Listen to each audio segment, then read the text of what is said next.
First of it, EU integration should be under the Prime Minister, or you have a Vice Prime Minister. That's much better than inline ministry. In Latvia, we made a mistake. We started with Prime Minister, but now it's a Foreign Ministry, which is complete disaster. Well, disaster because coordination strategy is better to have it under the Prime Minister. Second, you need the right structures where civil society can play a role. Perhaps it's the time to think of an Economic and Social Committee in Ukraine. So to start now, where the window of opportunity is open, and to say, okay, we want the platform to be transformed in an Economic and Social Committee with a secretariat, with all the possibilities and impact on legislation at national and then on the EU level, because both are closely linked.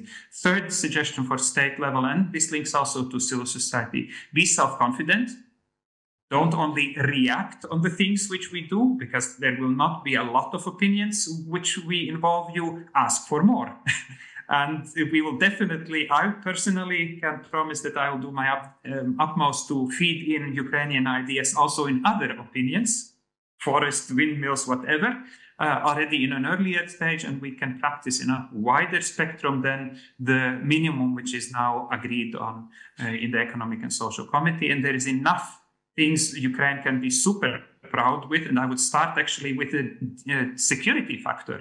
European Union is not able to defend itself, to protect its democracies and freedoms. Without Ukraine, we will be lost.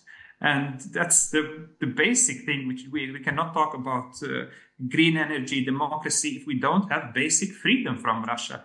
And this is not able without Ukraine. So the self-confidence, energy sector, feeding the world, the sustainable development goals is not possible without Ukraine. You play a key role on world level. And of course, EU should use this potential as well. So be self-confident, set agenda, not only wait for comma changes or reaction. And just two more strategic communication things. For grain, as you see, grain is at least now tried to be misused, I would say, by some member states from Ukraine. But actually the problem, I would say, is not Ukraine, but is Russian grain flooding into the European Union also through my country's ports. Billions of tons of Russian grain flooding in the European Union. Latvia stopped part of it, but there needs to be EU legislation, and that needs to be done on EU level. That's the homework we have not done.